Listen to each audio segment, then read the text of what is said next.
touch the skies.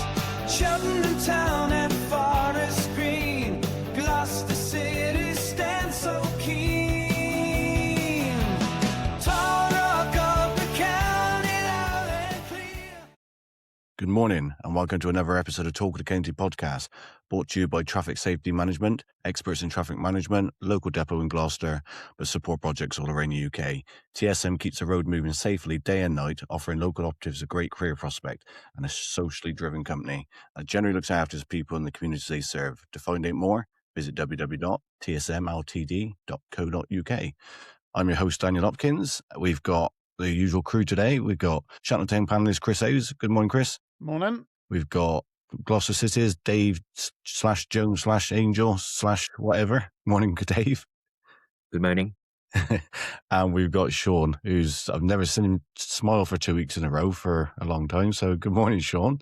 Morning, lads. We'll jump straight into it and we'll go over to Chris Howes for Around the Ground. We are going to talk of the counties around the grounds by Chris Howes. It is Dan. Let's go around the grounds. Brought to you by BAM Recruitment. They find better matches than most managers in a January transfer window. Whether it's temporary or permanent, they put the right people in the right positions. Engineering, construction, and operational. No VAR needed. Check them out below. First up, the ladies. No game for Cheltenham last week. They faced Bournemouth at home later today. Forest Green also didn't play last weekend after their game against Saltash was postponed. And Gloucester City played at Poole Town last Sunday, where goals from Maggie Neal, Bella Davis, and a hat-trick for Sashi Kaneko Grun saw them run out 5-2 winners. Yesterday saw the county derby between Forest Green and Gloucester take place at the New Lawn in front of a crowd of 268. Estelle Randall put Forest Green 1-0 up on the stroke of half-time and then doubled her tally 2 minutes into the second half. Georgia Van Dries pulled one back for Gloucester in the 75th minute, and in the 83rd minute, substitute Holly Rogers completed the comeback, levelling things up, and the game finished 2-2. Moving to the Southern League Division 1 South, yesterday Cleve hosted third-placed Portishead Town, which finished 1-1, and Hartbury welcomed league leaders Frome Town, which ended 2-2. No midweek fixture for either team next Saturday. Hartbury are away at Didcot Town, but Cleve don't have a game until the 21st. For Hellenic Premier Division clubs, there were a few midweek games in the league, with Slimbridge beating Royal Wootton Bassett 2-1 at home. Lydney lost 2-0 at home to Hallen. Longlevens beat Pershaw 4-2 at home, and there was a county derby between Fairford and Cinderford, which saw Harry Leeson open the scoring for Cinderford. But a spirited second half from Fairford saw Charles Holliday equalise, and Tommy Aldridge bagged the winner in the 74th minute for Fairford, with them seeing out a 2-1 win. Yesterday saw Slimbridge host Droitwich Spa in the Challenge Cup, where they lost 4-1. Back in the league, Tuffley lost 2-1 away at league leaders Roman Glass St George. Lydney lost 3-0 at home to Cribbs. Cinderford won 2-0 at home to Royal Wootton Bassett. Longlevens won 1-0 at home to Mangotsfield, and there was another county derby for Fairford, this time hosting Cirencester Town, which saw Chris Zabrowski open the scoring for Fairford, but Harley Price equalised only a minute later, and the teams went in 1-1 at half-time. On the hour, Ewan Bailey scored his first goal for the club to give Cirencester the lead, and Theo Jeremy sealed the 3 points in the 89th minute for Cirencester. And that's it from Around the Grounds. Back over to you, Dan. Thanks, Chris. Ewan Bailey, he's on loan from Cheltenham then. Is he gone to Cirencester, is he? Oh, right, okay, good luck to that. Apparently he's meant to be quite a good prospect. Chris Zabrowski at Fairford. Chris Zabrowski as well. Wow. Yeah. He must have he must have finished his time with His Majesty's pleasure. He was actually, he was actually a really good player. Really good player. Waste, isn't it? Waste. But right, let's go on to Cheltenham Town. Sponsored by Emirates Racing. Find them on all your socials and online and get in touch. Before we start with you, Chris, let's get Pete Matthews' voice note, and this is what he had to say about the Barrow game on Friday. So there's good news and there's bad news. The good news is that Cheltenham managed to rescue a point. An important point too. You wouldn't want that gap between Cheltenham and Barrow going down to 6 points. Inevitably, Isaac Hutchinson with the goal. Good play by George Miller, who had an impact when he came on. But the bad news is Cheltenham really didn't play well. One of the characteristics of Steve Cottrell's teams, both in his first spell and his second spell, is consistency of performance. Cottrell has been in charge now for heading towards 25 games at Cheltenham. In his second spell, there have been very, very few poor performances. But in truth, this was one. As the manager said in his post-match press conference, there were just too many players who weren't at it. Cheltenham were hesitant, the passing was poor, the number of misplaced passes, including a couple from Cundy to Jude Boyd that went straight out of play. That's not to blame Cundy, by the way. Jude Boyd might not have anticipated it, but it was endemic of a performance by Cheltenham that was pretty disjointed after they got the lead. In truth, Barrow will feel disappointed they didn't get the win. It wasn't as if Cheltenham were peppering the Barrow goal probably until the last 10-15 minutes when the substitutes came on. But it's another game unbeaten. You can't play well every week, and Cheltenham move on to a difficult-looking week with games at Fleetwood and Shrewsbury. They need to continue to pick up points just to make sure that gap stays where it is with the bottom two. Brilliant. Thanks, Pete. Again, we say it every week, don't we, Chris? We agree what Pete's seen. What was your thoughts, Chris? Yeah, look, if we go, and I didn't realise it was 25 games that Cots has been back for. It doesn't seem that long, but yeah, it's crazy. What I will say is, if that game were prior to Cots coming back, we lose that game comfortably. I don't see us picking up. Didn't see us picking up any points if we play badly prior to Cots coming back. But the sign of a useful team is picking up points when you don't play very well, scrapping a point. There are a couple of performances that I think were very, very poor, and there were a couple of good performances out there. But yeah, overall, not what we've been accustomed to seeing lately. Yeah.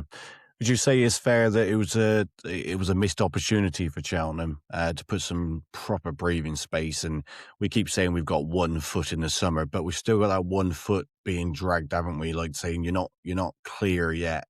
And Cheltenham started the game on the front foot. We're actually really good for the first 15-20 minutes, wouldn't they? Yeah, it makes a nice change, to be fair. Normally, in more recent times, we've started off really slowly and conceded really early. So it was nice to see us get on the front foot a little bit. And yeah, it was a good start, I thought. Yeah, I thought in the first 20 minutes that Hutchinson, Bickerstaff and Davison were heavily involved. But obviously then Cheltenham get the goal on the 15th minute and take the lead, where Bickerstaff puts it out to Hutchinson, whose ball's put in the right area, and good movement by Davison. He just lets it hit him and goes in. Sean was saying, Sean put in the group, like, that's a typical Davison goal.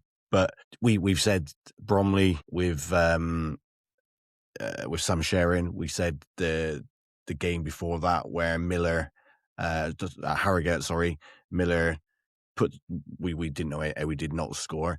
Sometimes you just got to let it hit you, Chris, haven't you, in those areas, and it just shows that they go in. Yeah, that's exactly it.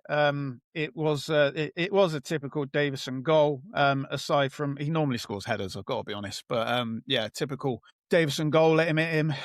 It was slight fortune about it, but we'll take it. And yeah, it was a really nice ball in, actually, really nice cross. And Davison, right place, right time. And yeah, his thigh and beat the keeper. How do you think Davison's doing? Because it seems like Cott seems to be rotating him and Miller at the moment. He started really well. I remember his first game for us. I thought he was exceptional in that game, and he slowly probably got a bit quieter. I don't think rotation helps a striker personally. I was a striker and I hated not playing. you want to get that consistency. And I don't think rotation helps a striker, but it is what it is. And you can't play them both in the system that we play. He's got his first goal. It's been a bit of a long time coming, but yeah, no, he's got it now, and hopefully he can go on a little run and bag a few more. Yeah, and like I said, we take the lead, and up until then, it looked like there was only going to one team who was going to win the game until Cheltenham scored. Why do you think we took the foot off the pedal, Chris? I think personally, and I think I said this in our group, Barrow were awful. They're an awful football team. I didn't rate any of them at all throughout the whole 90 minutes. But we allowed them back into the game by sitting back. It's, in fairness, it's typical of what we do. If we take the lead, we then sit back, soak up, and try and break. It didn't work particularly well on Friday, but we just sat back, mate. But oddly, because I was getting quite frustrated in the stands, and I looked down at Cottrell, but Cottrell was bellowing them to get out, push out, and get forward. Do you think that is because no matter, I think he's taken something like 32 points in 23 games up until Friday. Do you think that it's just a mentality things with the team, like they're ahead and we want to hold on to this rather than go in to get that second and kill a team off? Yeah, I think you've probably hit the nail on the head, so to speak. We hold what we have, so to speak. It just wasn't the right thing to do against a really poor Barrow team. Yeah. Do you boys think you got the lineup right? Yeah, no, I didn't have any problems with the lineup. Personally, no, I don't. I think away from home, I get Young and Stevenson sitting. Young's not the player he was a few years ago, where he gets on the end of things and he has score goals. I think he scored a couple this season, but where he scores goals and he's creating loads of chances, he's now a hustler in the middle. I do Luke think Young only scores worldies now. Yeah. But it's a fair question by Sean, because actually when I saw the starting lineup, I wanted Ashfield in there. I was going to say that when I saw the lineup and I saw Ashfield was on the bench after what you had said in the previous week about his goal, and Demon, who come in with quite high hopes that he was going to be sort of more out wide, and then to answer your question, Sean, well, I thought that might have been more in your fans' mind. To answer your question, I was happy with more experience starting the game, and those two can come on and disrupt things later on in the game. I was happy with the lineup personally, but I don't think it will be the same lineup next time out on Tuesday. It's fair what you're saying, Chris, because I'm in quite a few WhatsApp groups, and there's a couple of people who have said that, to be fair, they was happy with the starting lineup, and the thing is with Demon and Ashfield is the last three games. Take Arrogate out of it because they started, but Ashfield had an impact at Arrogate. Every time that Demon and Ashfield have come on, they've made an impact. So at the moment, they are like kind of impact subs. So maybe if you look at the performance at Harrogate, again, excluding Ashfield for probably 55 minutes, are they having an impact on the game for 19? That's maybe what Cots is seeing more when he does the analysis after. But personally, I would have started Ashfield at home. I just think he's more brave on the ball. He gets the ball and he wants to drive. And for Cole Demon, again, you said there, Chris, about the obviously we're talking about the second goal. And sorry, Pete said there about Miller playing well, but the reason Miller played well was because of Cole Demon, the ball he put into him. But fair question, Sean. I wasn't like raging, but yeah, I would have started Ashfield, especially at home. Like I said, and oddly we sat off. They had a lot of the ball, and they was popping it about, and we was making them look like prime Barcelona, wasn't we? Where we wasn't really closing them down, and they was knocking the ball around a lot, Chris, in like the middle third. But when they got into the final third, McCann sort of rides a challenge, draws Wilson out, and takes the tamest of shots which I still can't believe it's got past everybody, past the goalkeeper, hit the post, and it's dropped to the only place in that box where Barrow would have scored from. Anywhere else, there was defenders to clear it, or it goes back into Day's arms. Was you disappointed with it, Chris? Very. First of all, it's a lovely ball inside to McCann from the throw-in. Lovely little ball inside. But it's too easy for McCann to get past two players. Day's got I don't know how Day has not pushed the first shot away. He looked to dive so slowly, it's unreal. And then it hits the post and Cundy doesn't react. He's on his heels, and he just doesn't react. And it was an easy finish in the end. Yeah, it was. And obviously we go in at half time at 1-1. Very disappointing. It was definitely a half of two halves, because for the first 20 minutes I thought Cheltenham were really good, and for the final 25 minutes it was all Barrow, without peppering Cheltenham's goals. Is that fair? No, I don't think they created a lot, to be honest with you. No, Day had nothing to do really other than pick the ball out of the back of the net once. Yeah. So going to the second half, Barrow started the half the half better, the better side again, and it could have gone 2-1 up, but again, in my opinion, defensively it was poor, because the lad picks it up literally just inside our half, runs, and it's one of those ones where you think back to the Forest Green goal, Carlisle goal against Forest. I was literally about to say I thought I was watching Forest Green for a minute. But there you go. Someone just had to take him out, Chris, didn't they? I mean, it was how you let a player run from that far back and get into your box, and without there wasn't really a challenge on him, to be honest. It was really poor. It was a decent save by Day though, wasn't it? He comes out, smothers it, gets back up, and then jumps on it. Yeah, that was a really good save. And I gave him a bit of stick there for their goal, but he was good there. He did well. In the upturn of form, like I said, it has only been one. But we haven't lost in 5 now. But it's only one win, mind. It is. It depends how you look at it. But when you've been on a bad run, picking up points is all that matters. Let's think of that. We beat Salford, drew at Barnet and Bromley, so they're really good points. Good point on Friday night, not a good point for me. But we should have won that game comfortably, and I said that in our chat. Yeah, agree. But it's no surprise in the upturn of form that Day's actually been on it, hasn't he? He's pulled off some comfortable but good saves and a couple of decent saves. Yeah, no, he has. He has made some really good saves. He's also made the odd mistake here or there, but you get that at this level. You got to expect it. Yeah, he has done well. I know I've given him stick before, but no, he has been good. Yeah, and then a couple of minutes later, a few minutes later, it was a carbon copy of that run. The lad runs, and Wilson, for a player of his experience, was an awful challenge, and I don't know why. Why the hell did he get up and protest against it? Because it was the most blatant penalty you'll ever see. I'm going to disagree a little bit with what you said.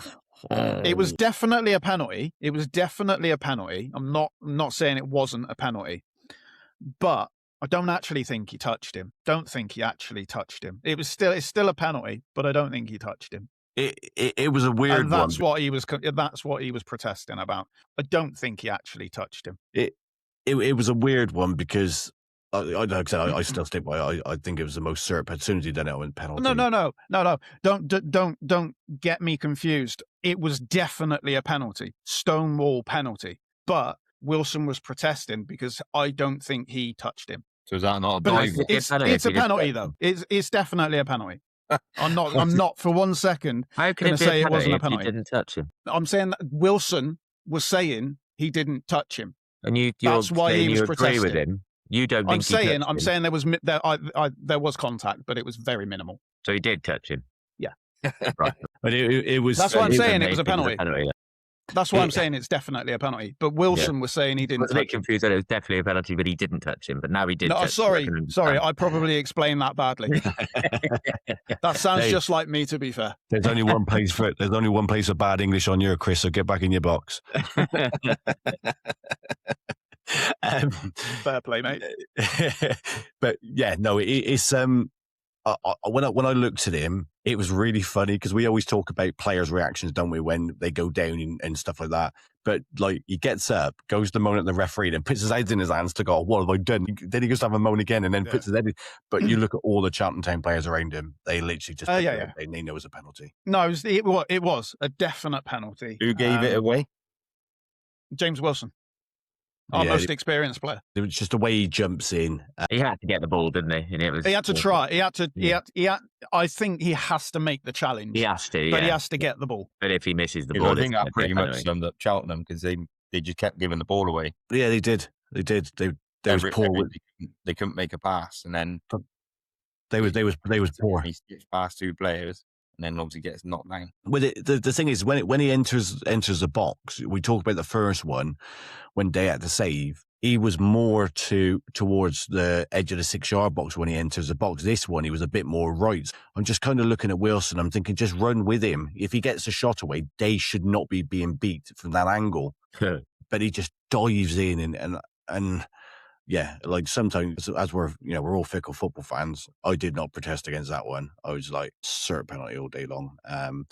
But Gordon takes a penalty, Chris, and Day's pretty good from spot kicks and saves it. But again, it just comes back out to the only area that he's going to tap it back in. Yeah, look, it was a poor penalty, but every penalty save is a good save. And I hate to say it again, but Rob Cundy doesn't follow that penalty up particularly well. Yeah, I don't think he looked very confident when he was stepping up either, did he?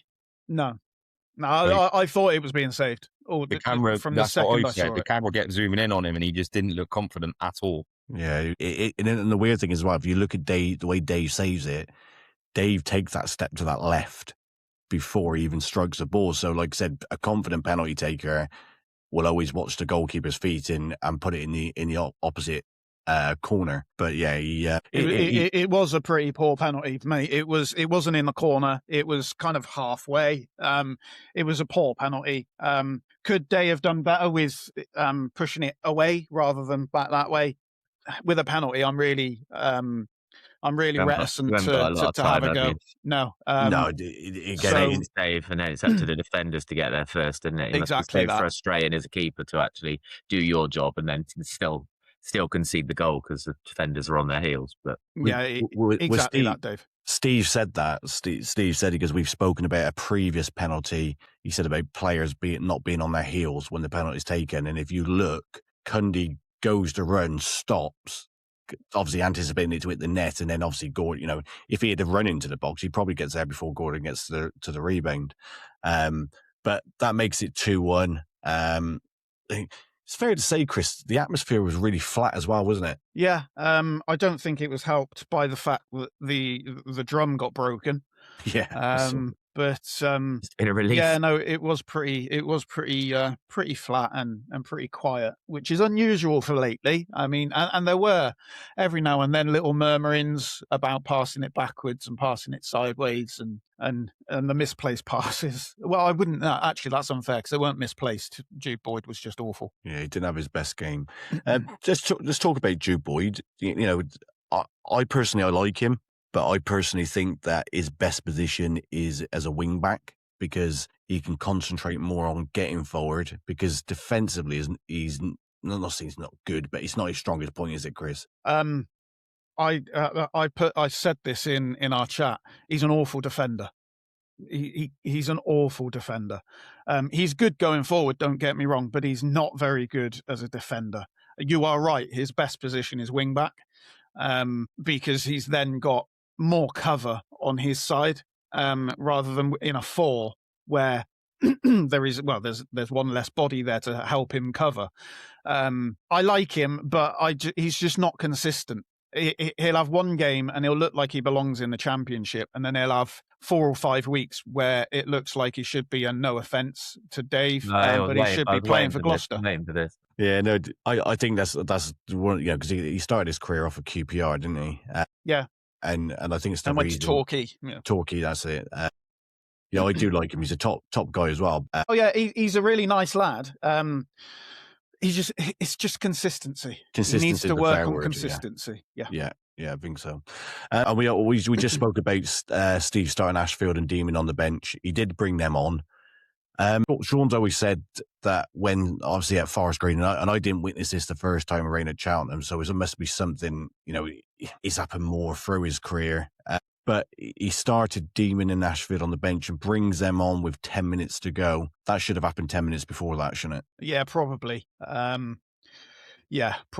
I'd be inclined to agree with that. Because they both seem that we mentioned about they both seem to have an impact when they come on as a sub. And if you to be fair, if you look at the getting the goal back, Demon showed some fantastic strength. He showed a barge of the lad off the ball. He's a ball into the channel for Miller. Miller then cuts in, puts it across the face of goal, and Hutchinson must have just literally got a stud on it because he was at full stretch, and it goes in. So totally against. Again, we've not been battered with chances against us, but possession wise and stuff like that, it just felt a bit harsh. We didn't do enough, did we? No, I don't think so. And what I'll say about the goal is Miller produced the most un-Miller-like moment I've ever witnessed. He was calm and composed and put a brilliant ball across the face of goal, which, by the way, and I will say this, Davison should be scoring. He just missed his flick. And thank God Isaac Hutchinson had extra long studs on, because it was he must have literally just got a stud to it, and it went in. Yeah, so that made it 2-2, and there was obviously 6 minutes added on. But unlike other games, we kind of didn't really make the most of the time added on. We had a couple of balls into the area, which come from Demon again. So, every time Demon was getting actually, sorry to interrupt you, Dan, I actually thought Demon's crossing was pretty poor when he came on. Is that a character for you, Chris? Mate. Not like you at all. I can't help myself. At least he apologises now. That's been brought to his attention. We don't mind that. I think the bit I liked about him, Chris, was the fact that he was willing to get the ball in and whip it into the box, where we've got too many players, I think, who get to the edge of the box and want to go across and back, where he's just like, get it into the mixer and see what happens. Nothing happened from it. At least we haven't got a player that takes someone on about 15 times and then scuffs it. At least we haven't got that anymore. I ain't got a clue. I think he went to Port Vale. So obviously disappointing we didn't take the 3 points. But do you still think we're okay? Yeah, I don't see, if I look at Barrow, when we played Barrow, they were poor. They're a poor side. Are they going to pick up 4 more wins than us? Probably not. I think we're a much better team when we're on it, and the same applies to probably every other team below them. Harrogate have been on a good run, and they've done really well to put themselves back in the mix, because I thought they were absolutely gone a few weeks ago. So they've done well, and I can actually see them staying up. But yeah, I fear for those other teams that are down there, because they're not very good. No, I've got the stats up in front of me for the game, and it's really weird, because obviously when you try and break the game down, I just, like Sean said, the misplaced passes and stuff like that. But we had 16 shots to their 11. They had 8 on target. We had 5. We had 5 off target. They had 1. But passes, Cheltenham had 383 completed passes to their 345. But you look at how many final third crosses did you have? Oh. What's the point of even going to the game if you don't have any final third crosses? Wow, this is it. we're under budget on here. We need to employ someone to go to each game. But yeah, like I said, at the end of the day, there's no glossing it up. We always take the mick out of Forest Green about stats and all, which surprisingly, Sean, I was going to say, Dan, have you turned into the Forest Green media man now? But it's, stats sometimes doesn't give the full thing in the game. If you look at that and you think, it's 2-2, yeah, Cheltenham scored late, chances and this and passes completed, it's totally rubbish because, as Sean said, the amount of wayward passes, the times the players were going backwards, which was just totally opposite to what we've done against Salford, against Bromley and what have you. But, teams have off days. It's a point. You look at yesterday's results. I know Shrewsbury won, but they're above us now anyway. And Bristol Rovers, who I never really expect, I know we was all kind of open, but I never really expected them to go down. I still think it's going to be between Newport, Harrogate, Bromley and Crawley. If you look at Newport, I fear for Crawley. I think they're going to go.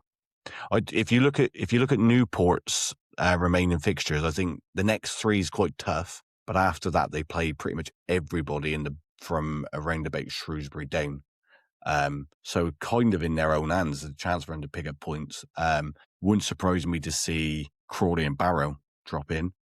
Because Harrogate have got something about them, but Newport just seem, I know they lost yesterday, but they seem to be picking up the odd win here and there, and in a relegation battle, that's what you want. Did you agree with Sean on them won't go down, but they just need the summer to come now? Yeah, 100%. I don't think I've got no concerns about us going down because we're now picking up points again. If we were still on that little run that we were on, I'd be a bit concerned. But we're picking up points, and as long as we keep ticking over the points tally, I think Sean said this in the chat. He didn't think that any team below us would get 35 points. And I'm inclined to agree. I don't think they will. So yeah, I don't think we're in any danger. Yeah, and as a quote from a certain manager yesterday, it might have been boring. Good managers know how to get results when you're not playing well. Anyway, be fair, Dan, I was a little bit drunk last night, Sean, so it's probably the wrong time for me to read it. I literally obviously quoted the thing. And then I think an hour later, you were still tweeting about Forest Green. Yeah, I was talking the day before we come on, and I was like, when you've been on it the night before, delete. Like, oh dear. I woke up this morning to a load of messages in my group chat, and it was just like Dan Hopkins' head loss, and I was just like, that's being polite. It was total head loss. When I was reading back this morning, I was like, oh my God, did I really put that? It's funny because when Cheltenham lost, drew Friday night, and performance was great, you don't say a word. Forest Green win, and I've never seen you so talkative. I could understand if we lost. Hey, Robbie knew what he was doing, and he got a reaction. But what I will say, there's a few people in Cheltenham Town who heard that as well. So, a bit unprofessional. But let's move on. Onto the manager who's had over 1,000 managerial games, multiple promotions, and managed at the top level. Let's go on to Steve Cottrell. Has he played 300 odd games in the Premier League? No, but he's won. You had to drink this morning, Dan. So yeah, no, I'm still. You had to drink this morning because you still sound rattled, mate. It's still in the system. It was 24 hours later. It was a bit of fun last night, but yeah, like I said, when you look back and you're like, oh dear, one of those, because I don't drink very often, but it was the anniversary of my dad's birthday yesterday, so we had a few drinks to celebrate. But yeah, I'll wait until next March. Anyway, on to Cott's thoughts. Disappointed not to take the 3 points, which is obvious.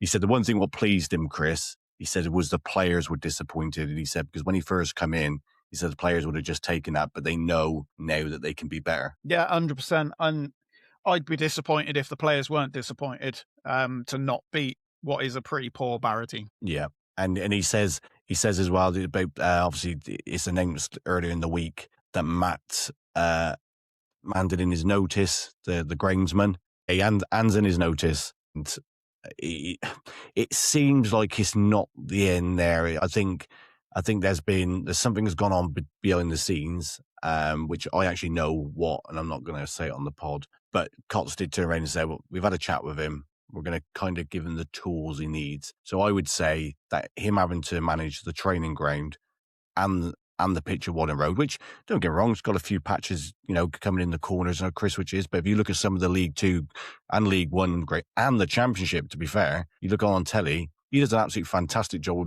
minimal budget. Is he sulking? 100%. New mower.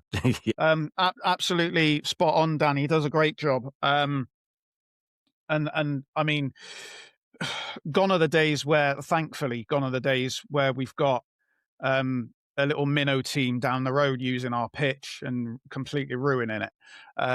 He does a fantastic job, absolutely fantastic job, and he deserves it. And you are right. I don't know what's gone on in the background, so I can speculate. I think he's thrown his toys out and said, "I need help, and I need the right tools to do my job, and the right support to do my job." And if he gets it, great, because he's excellent at what he does. I will say, and I was having this conversation with in a sober moment yesterday with somebody. And, you had one of them? I had one of them. I was quite sober before about 6 o'clock. And I was talking about it, and I think these are the things that Mike Garlick hasn't seen yet.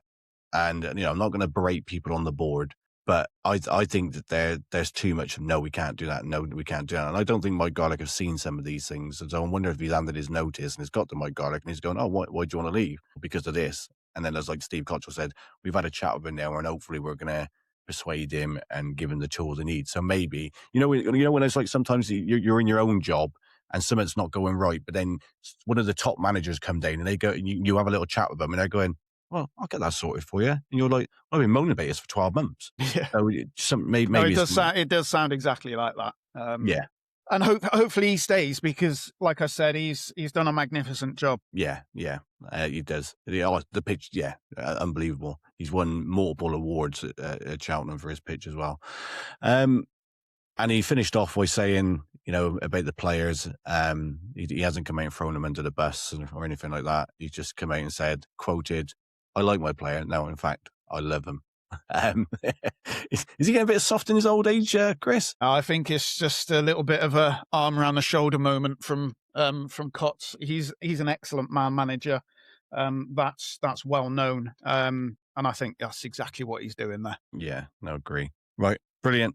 Thanks for that, Chris. That's Cheltenham Town. Let's go on to Gloucester City.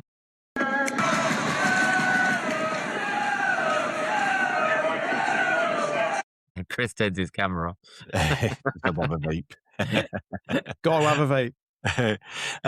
Dave, before the game yesterday, it was announced, it cut a day or two before, it was announced that Gloucester bought in Mackenzie Stretton on loan from Coventry City. What can you tell us about him? Apparently, I believe he's very highly rated. I've heard a few things that Coventry really, really think he's got a future. Saw him for a short period yesterday, and he looked good. So yeah, excellent. A bit more reinforcements into the squad. And as we all know, loans can be a bit hit and miss, but lately all the loans have been absolutely spot on. Duff's doing a grand job of picking up players to bolster the squad that are really, really improving it. Not just bringing bodies in. They're actually really, really improving the general level of the squad. So yeah, very happy with that. What positions do you play, Dave? Centre mid. And would you say that's more? Would you say that's more the Pinchard replacement, or do you think Cooper Mitchell was that? I think there's more to come. Yeah, I think it's just more options really. Would Forest Green have just gone from an extra long bus to a 20 carriage train to get to away games, so they'll have to give you their bus before long? No, I don't know. We've still only got one of about 18 or 19, so a couple out injured, but Ed Williams is back, I believe, next week. So that'll be like a new signing. He's been out for a while, and he's a great player. So. Yeah, and it obviously is important at this time of season to get those players back, isn't it? Yeah. Let's go on to yesterday's game. I will admit, Dave, it was a very hard find to find a lot to talk about the game, to be fair. Yeah, it was one of we didn't play at our best. First half, I thought It was a game I always felt we'd win, but the longer it goes on, you start to think, come on, where's this goal that we look like we should have had? We had most of the play, we looked comfortable, but they looked really dangerous when they broke forward.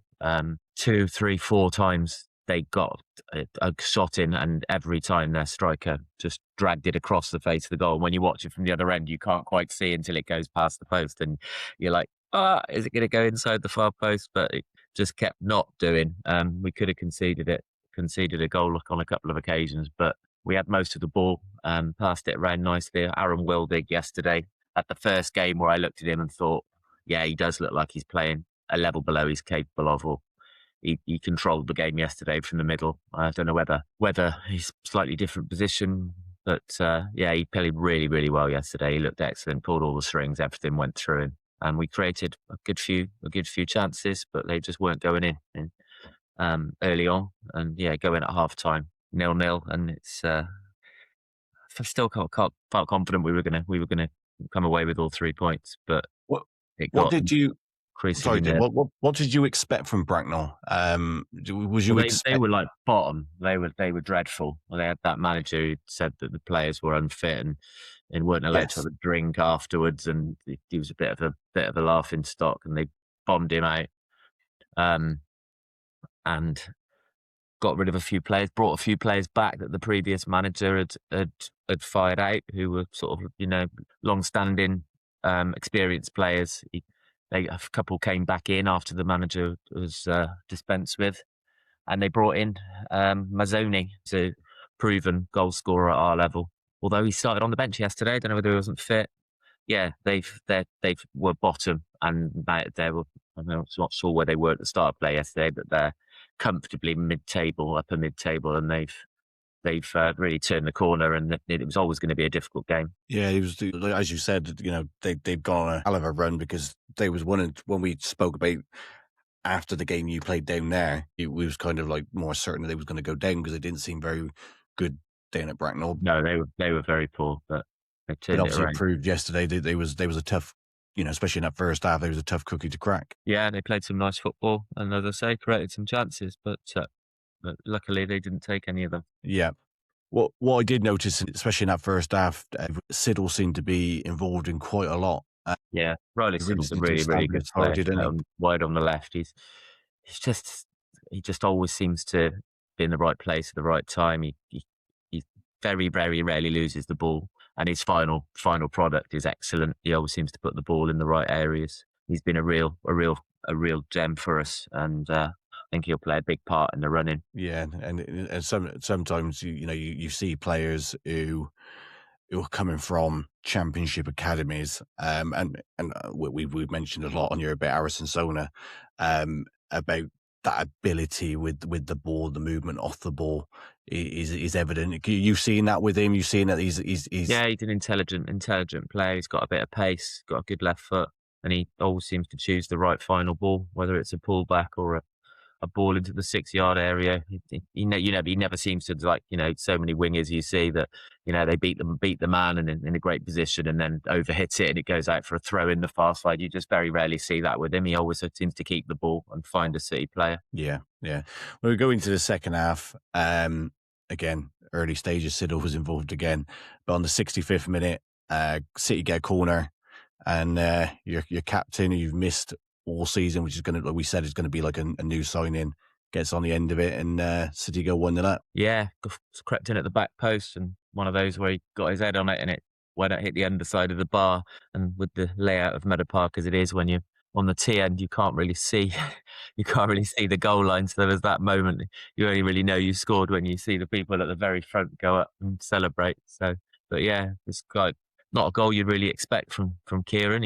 He was possibly the second shortest player on the pitch after the Bracknell keeper, who was one of the smallest keepers I've ever seen. I did see your comments. Hey, you were sober, David. I saw your comments. Squat little fella. He was about 5'7". He looked. He didn't do too badly, but yeah. KT got it going in at the far post, and 1-0. And is he? It's a big relief. Would you say like KT for? I know he's played fullback, but there has been games that he has moved inside. He's got a leap on him, Kieran, hasn't he? Yeah, he has. He's not bad in the air at all, and he's got a hell of a shot on him as well. I mean, yeah, he's been operated in sort of a central midfield role on numerous occasions, both by us in previous spells, and I know when he went to Hereford, he was so Western Supermare, he was played in midfield now and again, so he's got it in his locker.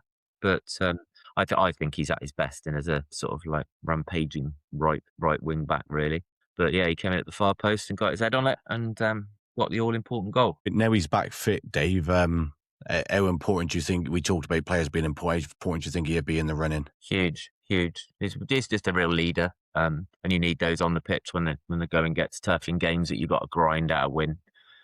He's experienced, and yeah, he's going to be a huge player for us, as are a lot of them. Yeah, and obviously, 5 minutes from time, I should imagine City getting a bit deeper and deeper, trying to hold on. Little bit. They were starting to. Their keeper was sort of occupying the centre circle, so I was waiting for because we brought King Beidou on. So like I said to the person next to me, all we got to do is when their keeper's pushed up that high, if you just put the ball over the top and it's a foot race between their keeper and King, then there's only one winner of that. But it didn't really happen. But they were throwing the kitchen sink at us at the end, and Jared made an absolutely world-class save to win us the 2 points. I've just sent it you boys on the chat, so you might have seen it by now. But it is some save. Cross from the right. Bracknell player did everything right, headed it back towards where it came from, and he somehow managed to throw an arm up and push it over the bar. It was an absolutely superb save. Yeah, and we've spoken about Jared, haven't we? Like, about decent goalkeepers not having a lot to do all game and him still pulling that a world-class save like that in the last few minutes. Yeah, when it comes to sort of reaction or class stops, he's as good as you get at this level. He's not perfect. Of course he isn't. If he wouldn't be playing in the Southern Prem, he might not command his box as much as some people might like him to, but with the ball at his feet, he's superb. I've said before, he could play outfield. He's that good with his feet, and when it comes to shot stopping, he's as good as I've ever seen, I think, in a City shirt. I'm not sure what you've sent me, Dave, but I'm watching Guns N' Roses, which seems like this in a Vietnam War. It's not taking me to his save, that's for sure. Well, yeah, it is the link to his save on YouTube. I'll have a look after. But yeah, there you go, look at that. Pause. Just watching the goal. Yeah, very good. Oh, good, very good save. Very good save.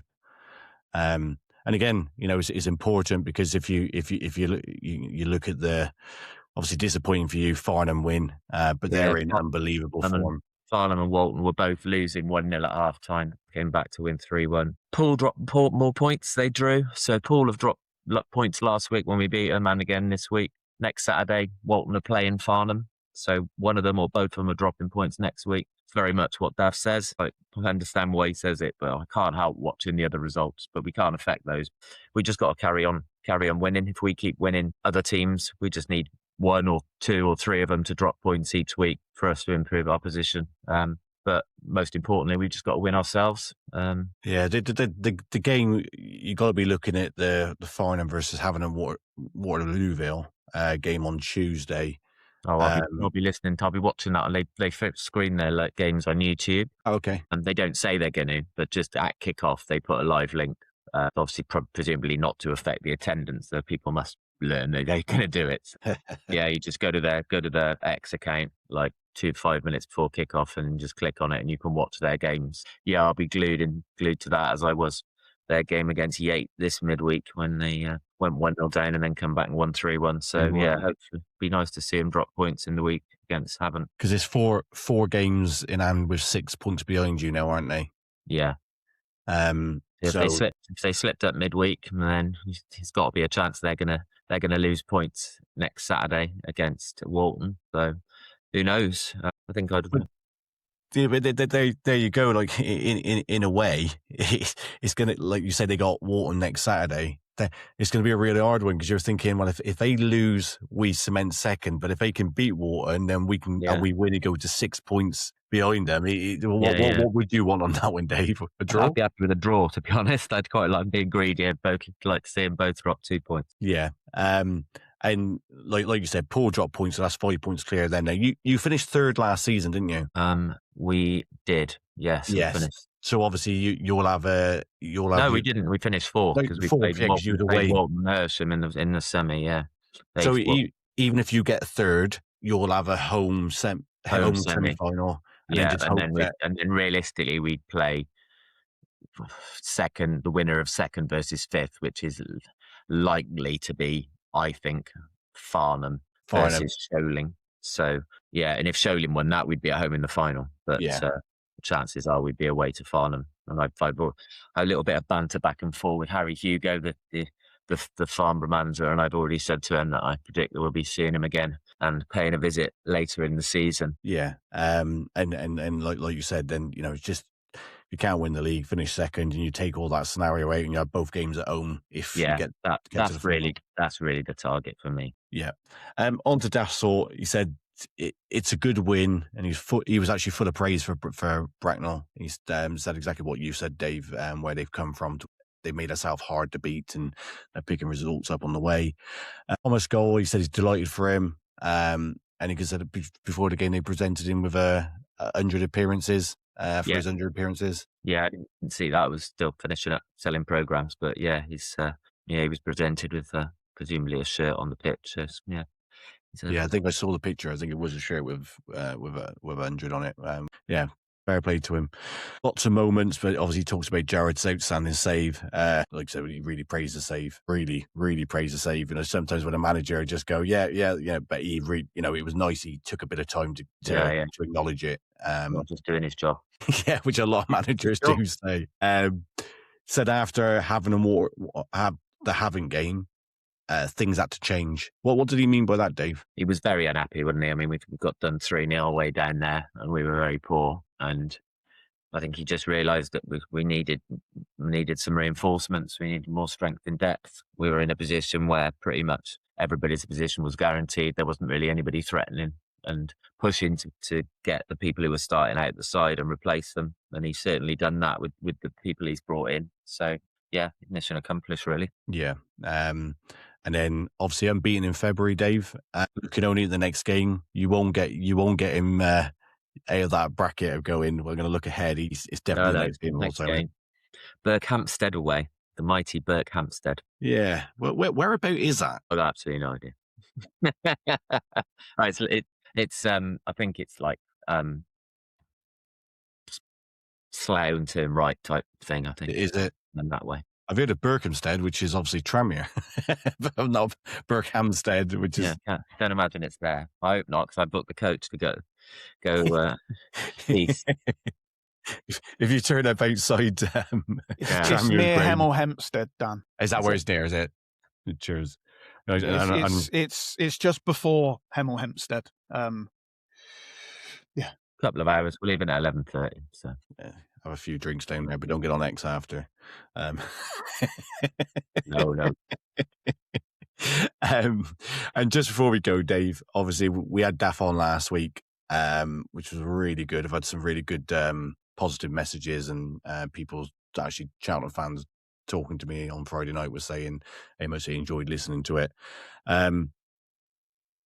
Really good to have him on. It was, wasn't it? Yeah, he talks really well. He's very, very balanced. He doesn't go sort of slagging off other teams. He's just a good guy, and he's a very good coach. And yeah, I think we're really lucky to have him. I think he's got a big future in the game, hopefully with us for a bit longer. But if he continues to do what he's doing with us, I should imagine he'll be on the radar of clubs higher up. So hopefully we can hang on to him. Yeah, I did notice when I was listening to the pod back last week when Chris went to him, and said, "I'm not to get to the championship in 5 years," that he was like, "I'm not on here to get involved in that," which is fair.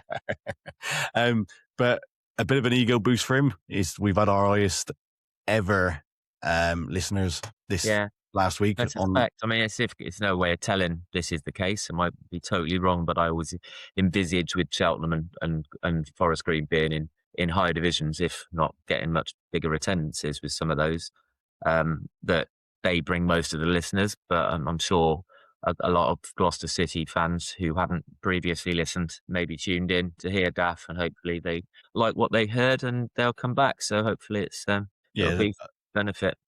A lot was on YouTube. I think it's over 300 watched on YouTube, which, our YouTube channel, we're still working on getting people involved. I'm posting the link now. So I am noticing a lot of people are going to YouTube, but it was good numbers. So thanks everybody for listening. And, it set the bar now, Daff has, of, if we end again the same listeners this week, we know it wasn't Daff, and we got a really good pod. If not, he set the bar high. Clements, we'll have to get him back. Yes, we would definitely get him back on. Yeah, I'd like to get Colin on as well. I'd like to get Colin, our chairman, on. Yeah, maybe we can get him on before the end of the season, and especially with the playoff campaign, maybe win the league. Indeed. Obviously, Daff will only give what he can give, but you always find with a chairman, which we found with Dave Bloxham, they give it a little bit more. Colin's very open. I'm sure he'd be really interested. People would be really interested to see what he's got to say. Yeah, brilliant.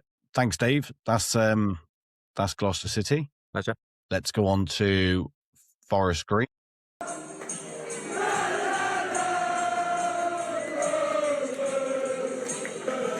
Sean, 2 wins. Yeah. You must be buzzing. Yeah, I am, to be fair. I mean, don't want to get carried away. Obviously, still got a tough game again next week. But yeah, I was more than happy with that win yesterday. Older shot, new manager, and John Coleman, good manager. And they seem to turn a corner a little bit as well. I think they've been in quite good form. So yeah, I was quite impressed with that one yesterday. Was it cold at the New Lawn yesterday, Sean? Okay. Was it cold yesterday? It wasn't too bad, to be fair. I saw Dale's interview and he had his mum's mittens on. I thought perhaps it might have been a bit chilly. He had his fingers late. Signing that check for Robbie by signing of a player. Anyway, let's get on to the new players. In the week, we have our banter and all that, but it's not nice to hear that. Obviously, Ricardo Reese is now out for the season, and Forest Green couldn't go into the 40-odd players, so they had to go out to the market. But now, joking aside, you brought in Damani Meller, as reported by Daniel.Sport on X. I'm trying to get bugs now, Sean. Reported fee of 50 grand. That was his release clause.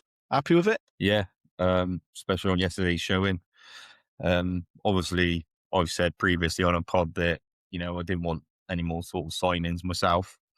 But I do think that was a crucial signing that we needed. I just watched the highlights and he looked decent, actually, didn't he? Thing is, what I'll say is the Panini sticker book's just got a bit thicker. Yeah, like War and Peace now. Obviously, the way I look at it is the season's a long old season, 46 games and what have you. You're in the playoffs. The last thing you want to do... Doesn't mean you need one player for every game, Dave. Gee, Sean. No, but that Rochdale tweet about the scientists predicted that within you'll never be more than 7 meters away from somebody who played for Forest Green Rovers in 2025, 2060. Like, that was a good one, yeah. But that's where I got the train from, Sean. I think it was a Rochdale fan who put that instead of Forest Green, and they were upgraded from the long bus to a 5 or 6 carriage. Guys, carry on, Sean. Yeah, I mean, it's a long old season. The last thing you want to do is go into the playoffs and not have a striker. Obviously, yeah, we've got strikers on the books now. I think if you ask most fans who's watched the games, Temi has really gone off the boil. I don't think he's going to cut it probably at this level. I might be wrong. I personally don't think he's going to cut it at National League level. Mitchell, again, he's out injured for 6 weeks. So that's a long old time by the time you get back and get back up to fitness. You kind of still need someone for now to keep you trying to get you some momentum. Obviously, Doige, again, I think I covered him. He's good, but he's probably not got the legs to get us through to the end of the season. And obviously, Reece is out for the season. So I think it was a crucial signing. Like I said, I didn't want any more sort of players to just come in and make the squad bigger.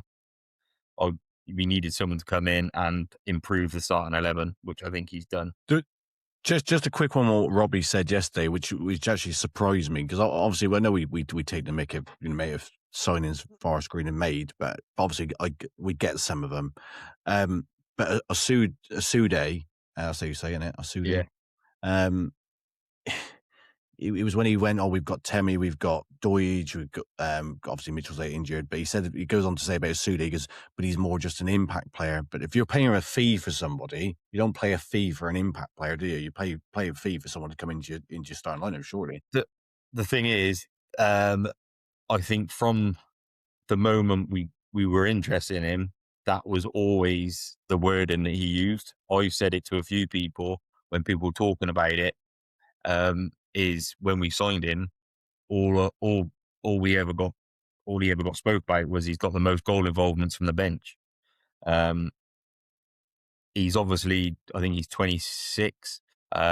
He's never been I don't think he's ever been really prolific, but he's just got a lot of pace to go and hurt players. So, people can look at that how they want, but I think that was always going to be the case, that he was just going to be coming in as a squad player to come and hurt teams off the bench. Yeah, I think he's had a lot of he has had a lot of clubs, and probably this is the highest standard he's played in terms of, he's played at National League, but we're talking more about that he's playing in a team now where there's expectation. Do you think that the deal was maybe sold to him, Sean, that he was coming to Forest Green as an impact player? Or genuinely, I don't know. I have had a conversation, with other fans. I think about it, and like I said, because someone actually said to me, "Oh, he left Woking because he wanted more minutes," but you don't leave Woking for Forest Green for more minutes. And I don't mean that disrespectful to Woking, but Forest Green are they're in the playoffs. They got sort of bigger ambitions than Woking. If you're coming in from Woking, you kind of got to expect to start on the bench and wait for your chance, and then take your chance when you get it. You don't leave. You could leave Forest Green and go to Woking for more minutes, but it don't work the other way around. No, that's it's why it's a strange one. But obviously, we don't know the ins and outs of it. But anyway, he's not a proper number 9 or natural striker. He would be a false 9, I would imagine.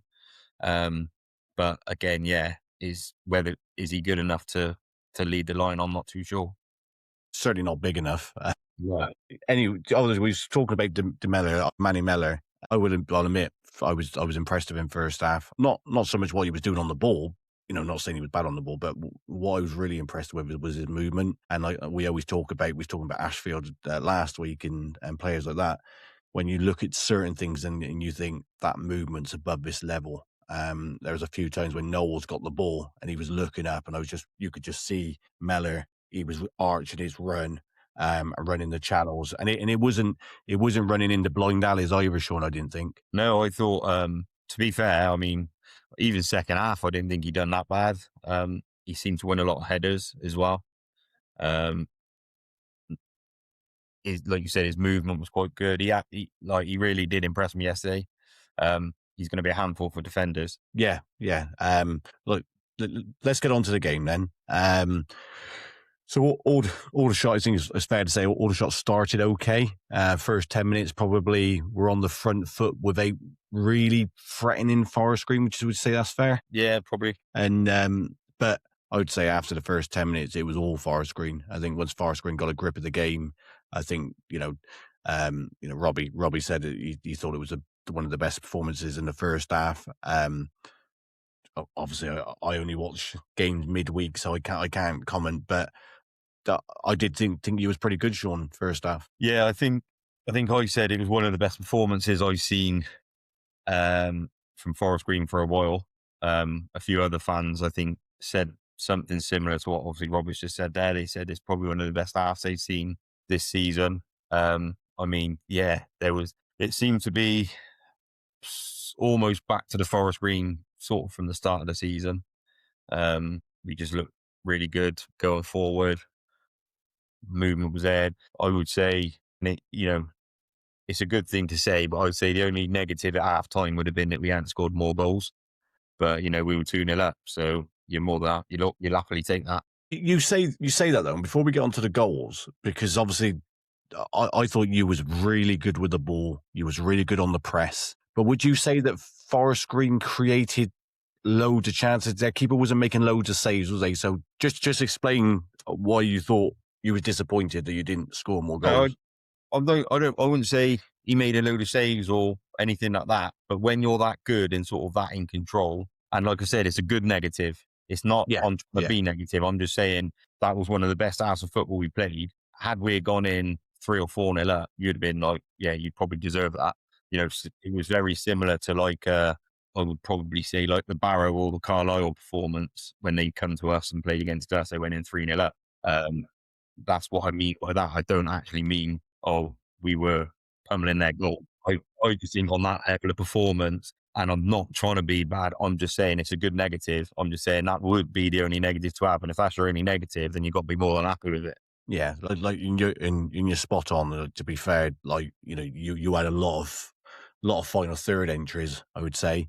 You kept the ball well, and said Mellor played a big part in that because just before the goal, Mellor bends his run, gets in behind. I think he takes a shot and it goes off for a throw in or a corner. And from that phase of play, I call it a scrappy goal. But take Campbell won't care, will he? No, to be fair, he had a really good game yesterday. I think it was Mingy he pulled the ball back across. I'm not sure who took the original shot. I'm not sure if it was Tate or somebody else. Obviously, it was Tate. He come back to him. Yeah. Okay. I was going to say, obviously there was an original shot which come back off the defender, and then he's obviously followed it up and put it in, and it's the spin on the ball's obviously helped it go in as well. It's hit the keeper's hand, hasn't it? And I was going to say it's like clip the keeper and it's had spin on the ball and it's helps it in. Otherwise, maybe the defender may have got back. So yeah, I mean, probably similar to what you would say about like Josh Davison. You sort of don't care how you score him as long as you get him in. Exactly that. And I thought Tate was good first half. He was very lucky not to get a second yellow card. If the player used was streetwise and went down, but to be fair to the Aldershot player, he stayed on his feet. And you got to give credit for that because a lot of players would have felt that nudge and gone down. But he didn't. And I think Forest Green, it almost led to Forest Green's second goal as well.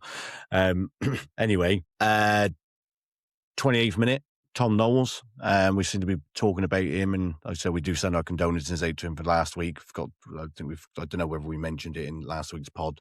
That obviously he lost his grandmother.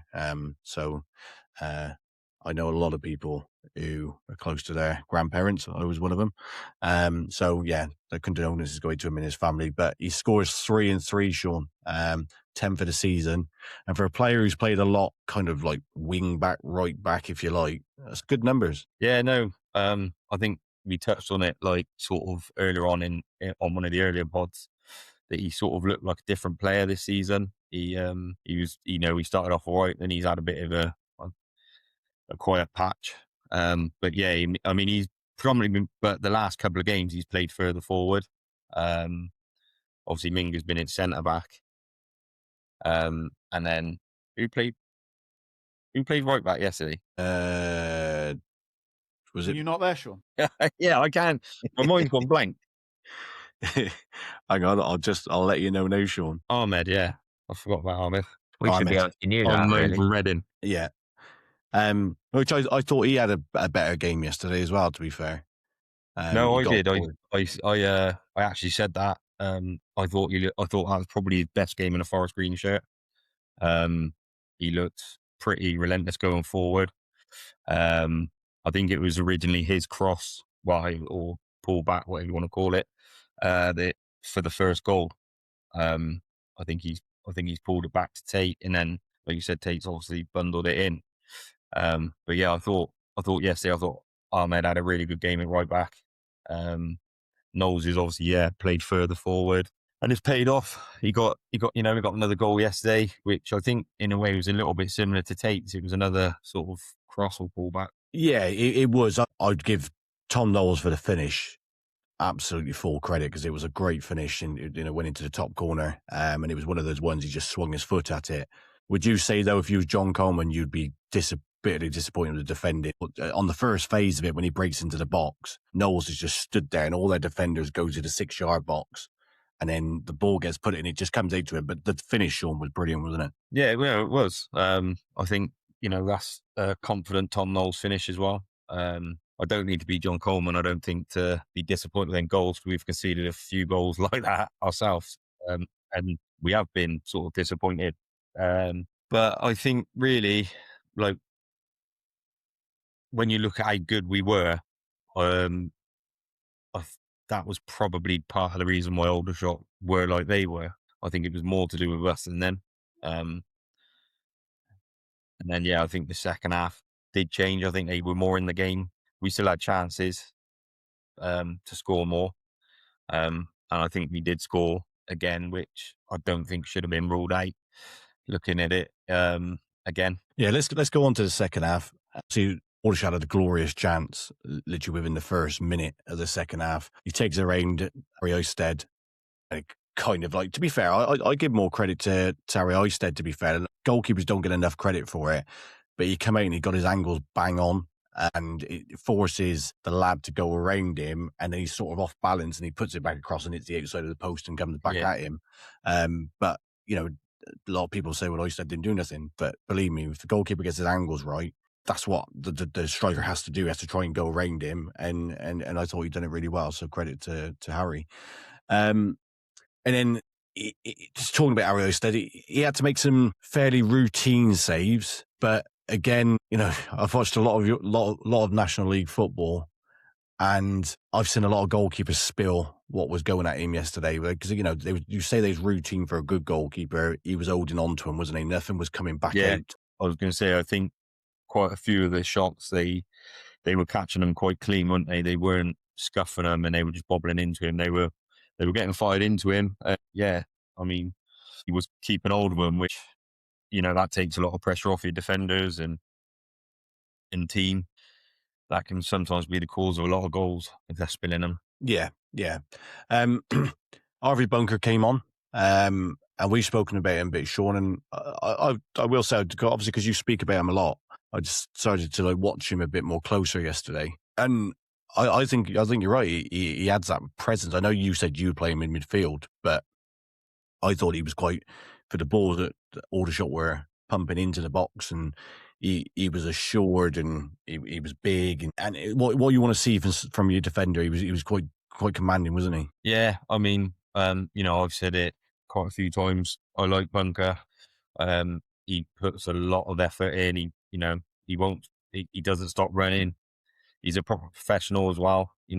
If he is sort of dropped or rested, what you want to call it, he always comes on, and it doesn't stop his sort of desire to come on and try and do well. He's only young as well. I think he's only 22, but very experienced. I think I've said that before. But yeah, I love Bunks, honestly. I think he's a great player. I think he's a great lad. And I would like to hope that he stays longer than this season. Yeah. He came from your academy, was it your academy? Yeah. Well, he must have, because like you said, he was in the League Two title winning season, a team rather.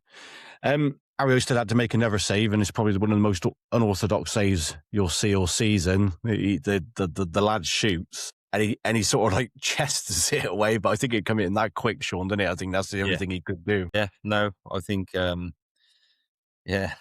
think he deserves a bit of credit for yesterday. Good game, made a lot of saves, and like you said, sometimes you've got to improvise. So, whether that's with your hands, your feet, or your chest, or whatever, then just keep it out. No, yeah, exactly. But the warning signs were coming. I would say it's probably fair to say that Aldershot probably had the better of the second half, and they get the goal back. It was a low finish. Keeper couldn't do anything. Quite decent enough finish, but disappointing. Sean, who couldn't keep it of that clean sheet. Yeah, well, obviously it sort of happened quite quick, that goal, because the ball was, I think it was in the middle of the pitch, wasn't it? I think, was it a free kick or something? There was no danger there, and then a long ball gets lumped obviously to the wing, obviously if you don't get ahead on it, it gets flicked on, and then the guy's free to like pull one across and they fire it in. So, I mean, not a lot the keeper could have done with that one. But yeah, we should have stopped it way before it even got there. So it was a little bit disappointing because, it would have been nice for that game to finish 2-0. But, the main thing is we went on to keep to win the game. Yeah. And like I said, they huffed and puffed, but Rovers could have killed the game off. And it's obviously the biggest talking point of the game, really. At first, we between me, you, and Chris, we was in the group chat, and we was talking about why was it offside, and we was like, first of all, was he offside when the keeper kicked it? But Rob has confirmed he wasn't. Obviously, we didn't get the camera angle of that. The only reason I can think that was given, which is still wrong because it's not offside, because as Chris pointed out, the defenders flicked it on, is that the linesman must have thought that Mellor gets the flick. That's the only way. Yeah, to be fair, obviously from where I was sat, I thought our player got the flick on. And when obviously you put in the chat the thing, it looked like, Maka was offside. So that's why I thought it was given. It was only after the game when I was chatting to a couple of other people who had a bit of a better view than I did. And they said, no, come off the defender, which then's a little bit disappointing.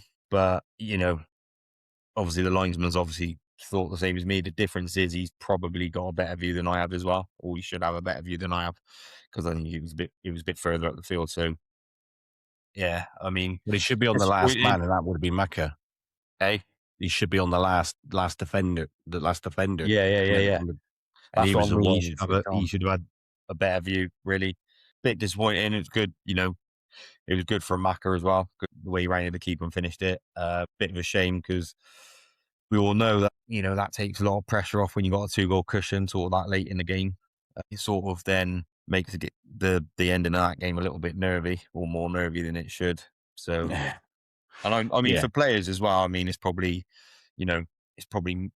meant, a mentality sort of, there's probably like a bit nerves there from mentality because you've gone from a 2-goal cushion to 1 goal. And you've got to try and see that out then if you're not going to score again. Well, they always say 2-0's probably the most dangerous score to have, because like you say, you go from 2-0 to 2-1 and then you're rocking a bit and the other team get their tails up. Aldershot had a late chance, which I thought should have done better, but he puts it wide. But fair to say, Sean, game of 2 halves? Yeah, I think that's probably fair to a point. I still don't think we done that bad second half. I still think we had chances.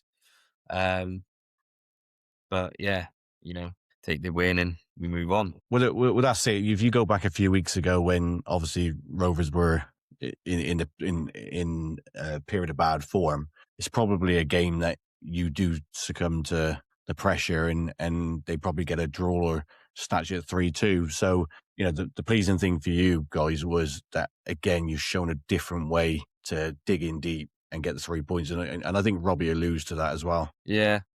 And I think the other thing is like similar to what Dave says about Gloucester and, about then trying to cement third. I think for us now, it's just really about trying to get in the playoffs and keep some momentum going. Obviously, first and second's definitely gone. I think third is probably gone now. Carlisle, I think Carlisle are 9 points with a game in hand? No, I think they're 8 points with a game in hand. Oh, 7, sorry. 7 points in hand. When I looked at the table last night, they were 2-0 up. So 9 with a game in hand. Yeah, I mean, third's not out of touch yet, but games are running out. Do you know what I mean? We've only got 9 games left. 7-point cushion with 9 games left. Possibly a 10-point cushion for them, really. So, yeah, you would probably say if they win that game in hand, it's probably a reach. But it was one of my questions to you, Sean. You've got to kind of be, because like I said, you get past Southend next week, and then you look at what Forest Green have got left. You've got to be kind of looking, thinking, well, just take care of ourselves now, and hopefully, because Carlisle have been a bit like, if you look at their form for the season, they've lost the same amount of games as you, but they've drawn 6. They've always been like they'll win 2 or 3 and they drop a points. They'll win 2 or 3 and they drop points. But over the next 9 games, if they potentially drop lose 2 or 3 games out of those 9 games, or even 2. Yeah. Obviously, like I said, it's not completely out of reach yet. Chances are slimming. But then, you look at, like I said, you look at last season, and Oldham and Southend went to the final and they didn't finish second or third. But it's changed this season, hasn't it? Because obviously you Yeah, are talking about there's 2 not so break, much didn't you? there's not so much a gap. I mean, both teams, I think we had to wait 2.5 weeks or something ridiculous That's last it. week before we played a game. Poor So yeah, cops. they have changed it for, I guess for the good. I think as well, it comes down to momentum. It's not just about having that home tie, but it's about the momentum going into playoffs as well. You see a lot of teams, they win a few games late on and sometimes takes them up through. Yeah, and I'm just looking at the table now. I think the only, Boreham Wood have got a game in hand over yourselves. They're a point clear. So if they win that, they'll be wanting to chase Carlisle down if they slip up. But Scunthorpe, they're on their bad run of form at the moment, aren't they, Scunthorpe? Yeah, I think they won yesterday, but they haven't. Yeah, they're not winning like they were earlier on in the season. They're losing a few more games than they were. I think another sort of win or two, and I think that'll almost cement the playoffs. you got no worries whatsoever in the playoffs. I think it's between Hartlepool, Halifax, and Southend for that final one. There's not a chance in hell of Forest Green dropping out of the playoffs. And like I said, that's probably a good thing for you guys, because you can now start concentrating on just winning your games, getting that momentum, going into the playoffs. And then if you end up at Wembley and get promoted, you'll be all looking back at when we was quoting 3 wins in 16, you'll be looking at it and going, well, we had a bad patch, we still got promoted. You've had that bad patch for your sake, not for ours. If Forest Green go on that run, sometimes I find if you cement the playoffs too early, you kind of get a little bit sort of complacent, and that can knock your form for the playoffs. So hopefully we keep pushing, we keep trying to win, and we can get some good form. And like I said, you never know where we can finish in the playoffs, which might help us out when we get to the playoffs. But yeah, I'd like to see, hopefully we can get a few more wins on the board as well, just to try and carry some momentum into it. 9 games to go. On to Robbie's thoughts. Should we do a bit of a raffle and see anybody guess the first comment? Magnificent. Oh, Dave, how did you know that? Wild stab in the dark. He's already posted it in the group. Magnificent performance. Pleased to get the first goal at home. And that is important, Sean, isn't it? Because you've said about going behind at home, and you've given yourself that chance to, by getting the first goal. Yeah. Obviously, it's been nice the last couple of weeks to get the first goal home and away. Obviously, 4 Gateshead, I think I don't know how many games in a row it was where we kept giving away goals and going 1-0 down. But yeah, it was nice. Good yesterday to, like I said, get a couple in the first half. Yeah. Even Robbie made a joke of it in his press conference. Is it a coincidence that Forest Green's 2 best performances when he's been sat in the stand? Yes. Is it Sean? Is it Sean? Is it? Sean, you can comment because Robbie took the mick out of it himself. It could be. He hasn't said no yet. He hasn't said no. Robbie, maybe your position should be a director of football. Let the phone off. Obviously, John McMahon took the sort of team on the sideline yesterday, and along with Josh Bowen, who had the earpiece in and was listening to Robbie. Yeah, I mean, they were a lot calmer than Robbie. Like, Robbie's normally jumping around, bouncing around on the sideline. But, yeah, I think he bans the next game, so we'll see how he hands out at Southend as well. If you're going to be Southend, you'll be clavering for the rest of the season, and I'll agree with it. I heard he still had the earpiece on at 9 o'clock at night and Robbie was still talking. That's a good one for you, Chris. Well, I've lost where I am now. One thing he did say, he admitted to wetting the bed.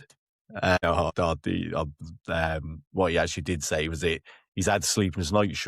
You've got to remember as well, this is probably, it's still in that first stint of managerial. I know he's been at Macclesfield, he's at Forest Green, and he mentioned in the summer, didn't he, that he hasn't lost 2 games in a row. He's got that many Macclesfield players. Forest Green are changing to blue next season. And he mentioned about having sleepless nights. What did you think of that comment? It don't surprise me. He's quite emotional. Wears that on his sleeve. I think obviously like you said, he's still quite new to management. Obviously, he's probably not really used to losing, or if he has lost the odd game, he's normally bounced back. I don't know. Obviously, I didn't look too much into his Macclesfield managerial bit, but I don't think he's probably had a rough patch as much as what he's just had at Forest Green. That's probably his first one, so it's how do you handle it. Again, it's he's in an apartment on his own when he gets home, so you're probably there. The Like life of a millionaire, eh? The life of a No, but I millionaire. mean, like anybody, you're probably sat there and you're probably dwelling on it more than you would if you had someone there to talk to.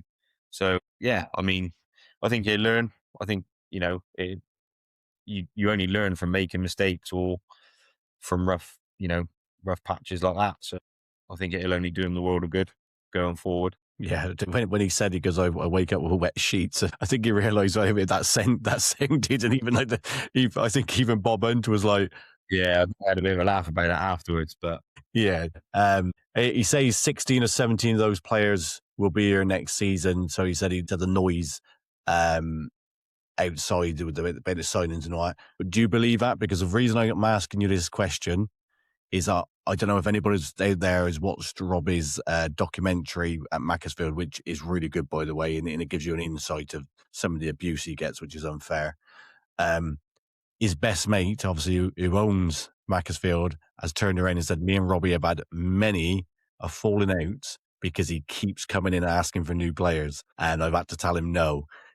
It seems that that's followed him to Forest Green, Sean, a bit, doesn't it? Yeah, I haven't watched the documentary yet. I need to watch it. It's good. It is good. Yeah, I mean, he's got a point. I think there is only going to be 16, 17 players left with us next season. Obviously, a couple of the players, he said in his interview that they pulled him forward early. I think Ricardo Reese was probably one of them. So he said, and Damani Mella. Yeah, I mean, it'd be interesting to see going forward. I mean, like I said, that Rob, who's at Macclesfield, has obviously come out and said that. But then you got to remember, it's not just in making the decisions, is it? You got Dale, Asif, and not according to what Robbie told me, because when I chucked that in with Steve Cottrell, he was like, "No, it's Steve Cottrell who's signed all these players." So I'll just put that one in. What I'm saying is he's obviously bringing the players in. I get that, but they're the ones not saying no. Yeah, they're going with what he's saying. I agree with that, but I'm not going to be an hypocrite. That's what I tried to say to Robbie was, it's the club as a whole who say yes or no. It's not just on the manager. The manager would sign the players every week, won't they? If they could. The problem is, if Dale turned around and said no, he wouldn't be able to bring him in. So he's got he's got something there from him. But yeah, I mean, it'd be interesting to see what happens. I think in the summer there'll be a lot of exits. I've got a good sort of opinion in my head who I think ain't going to be with us and who will be with us. So it'd be interesting to see what happens. Yeah, it'd be interesting to see how Sean Long fits into your side next season. I think that's definitely one is going to be going. And another one again is this is all just a bit of a wind up, but I watched the fans forum, and Robbie said I don't read or don't listen to the comments. I don't read them, but he said yesterday there's a couple of little things he chucked in there. It tells you that he reads absolutely everything. What's that? Just what he said yesterday. He was there going, that I shut people up about that. People were saying about this and saying. Then he said to Bobby, "When I see everything, Bob." Because I think he was talking about Forest Green potentially playing Bishop's Cleeve in the final, which you should do. Go and buy the side he said he's going to put out. And Bob was like, "I'm not sure." And he's like, "Bob, you work for BBC Gloucester." Not Bob, that's his dad. Sorry, Billy. He said, Billy, you should know this. He said, you work for BBC Gloucestershire. And he goes, "I know everything. I see everything." But it just totally counteracts what he said in your fans forum when he says he doesn't read anything. Yeah, depends where he's seen it, I guess. But he knows Rob is like a little hawk. He keeps saying he doesn't read X anymore. And to be fair, I mean, as for the comments about players, and I mean that's been happening for months now. Obviously, it's not just something that's just happened. So he probably knows what reaction he's going to get every time they were linked with a player. He reads it, Sean. He reads it. I said he might do. I don't know. I'm just saying, obviously that reaction has been happening for a while now. So yeah.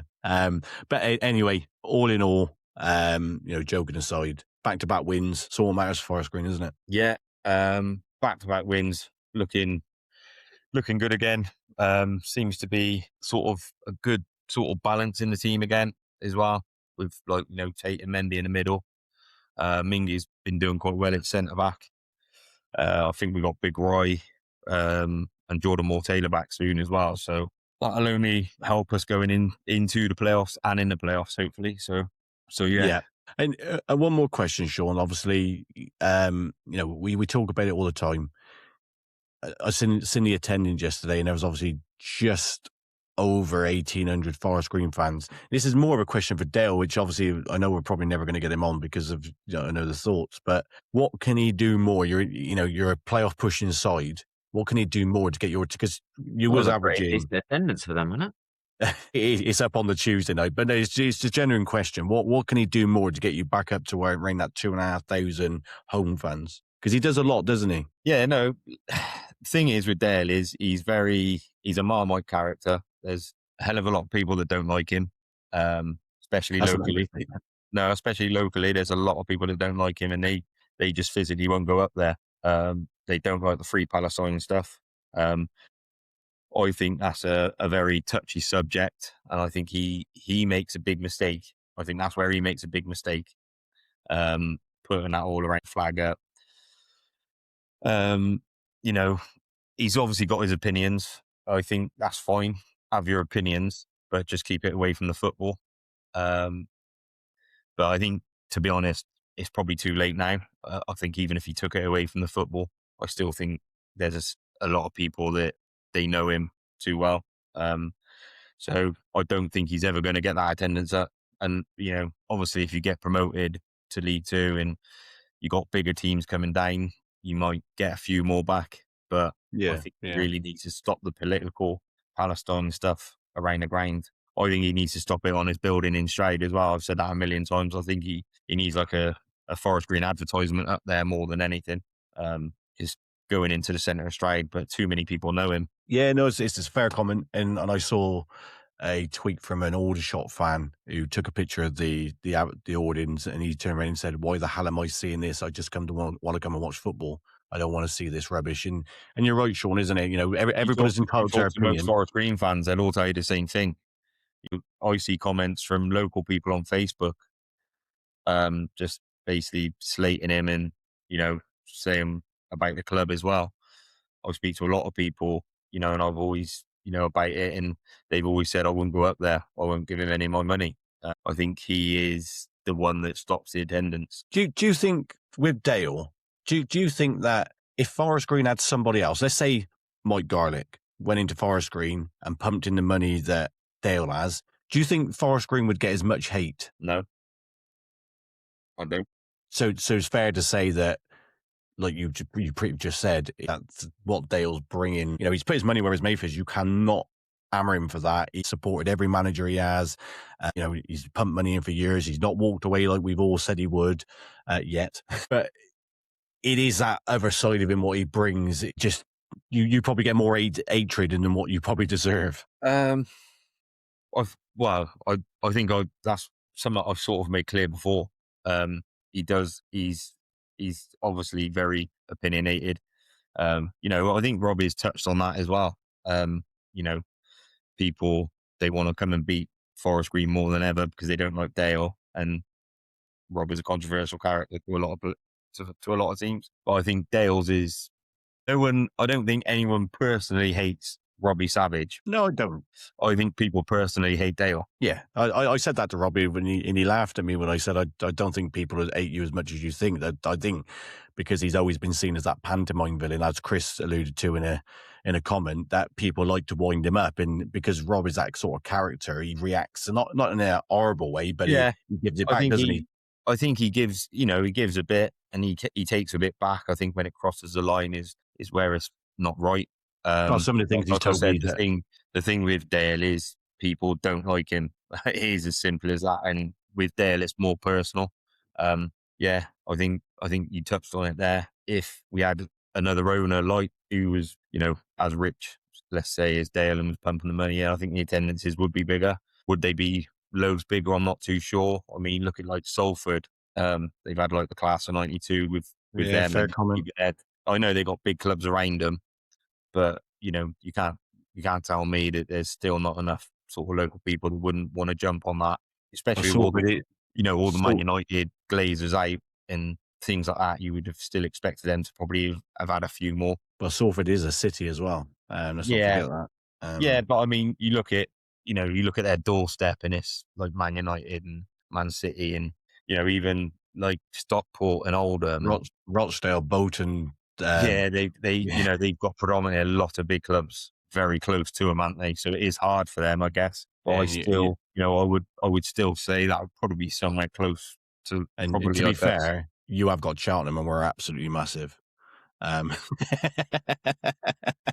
mean, you look at the news that's come out this week, and like KSI is obviously now taken over at Dagenham. So it'd be interesting to see what happens with them. I did have a look because I know he was there yesterday. I think they had like 2,200 with 300 away. But they're the ones, I don't know what Chris and Dave think of this as well. They're the ones who you don't want anywhere near your club. Talking to people at Cheltenham when we was up for sale, there was American football players who threw their hat in the ring to come and have a look around Cheltenham. And what I was told was that they're not serious. Depends who they are, though, doesn't it? It's not gone too bad for Wrexham, to be fair. Yeah, to be fair, Wrexham have done it.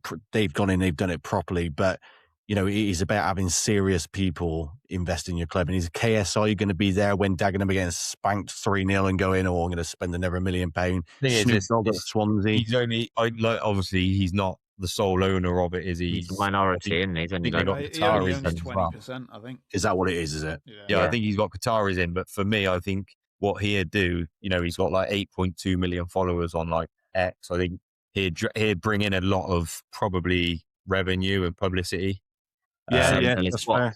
And then they've got a lot of money backing them now because of obviously what he's worth. And obviously, I think they're Qatari owned as well. So they've obviously got some money there.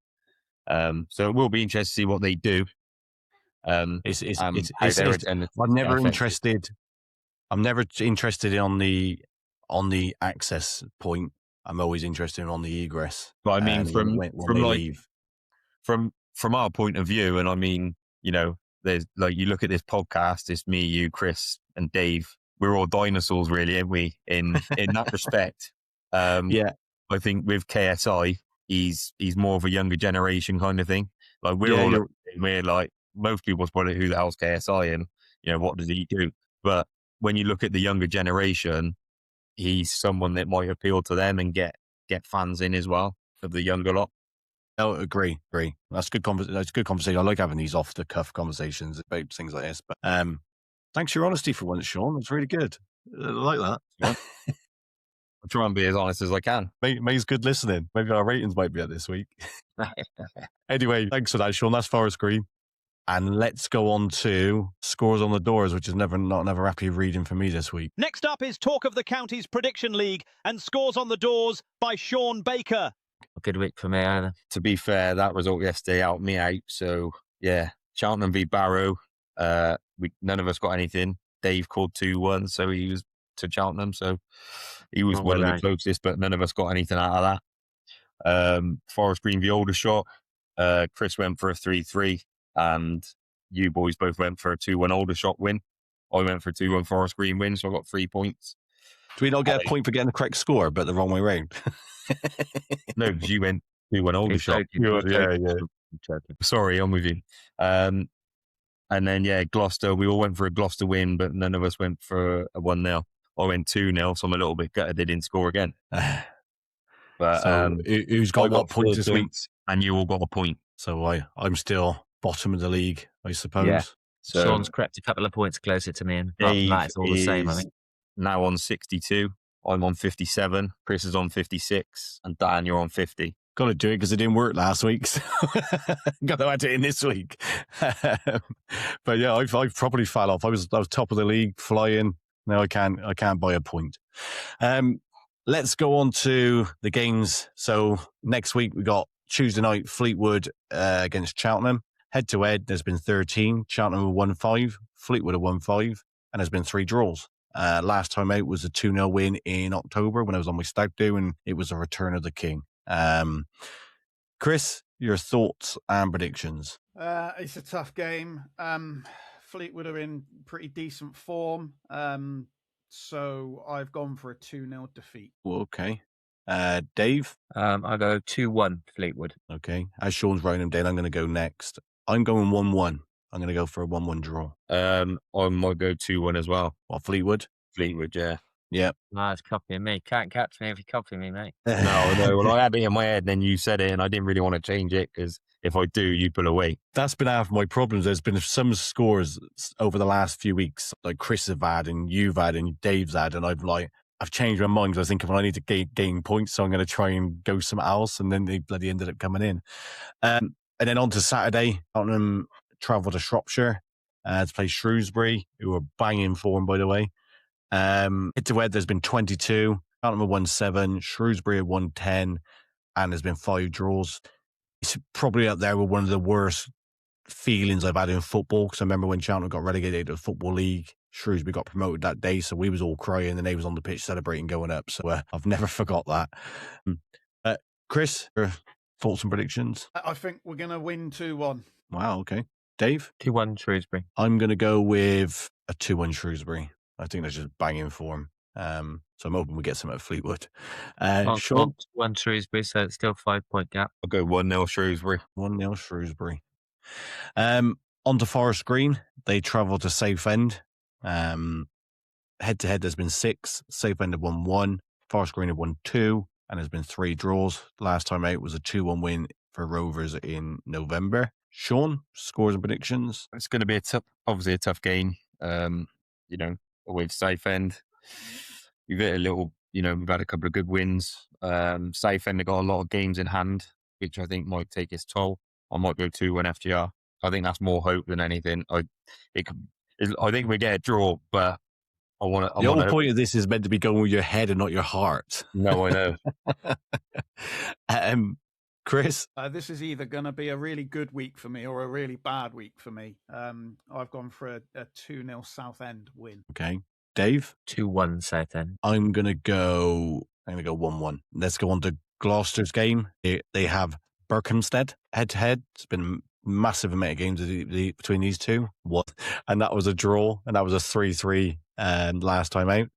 Dave, your thoughts and predictions? Quite good form. 3 of the last 4. I'm going to go 2-1 City. Chris? 1-0 City. Sean? I might go 2-0 Gloucester. I'm going to go 1-1. I was thinking that, but I don't know. Dave swayed me from a 2-1 Gloucester to 1-1 after he said they've won 3 of the last 4 or whatever it was. Brilliant. What a good place to leave it. Thanks everybody for listening. Thanks for Chris for joining us. Cheers, guys. Thanks for Dave for joining us. As always, Sean, hopefully you're not smiling next week, because 2 weeks of you smiling is not good. But thanks for joining us, mate. Cheers, lads. Follow us on the usuals: Facebook, YouTube, Instagram, and X. On a weekend where the Robins rob Barrow, Rovers giving a shot at 3rd, and City and 5 points clear of pool. See you next time.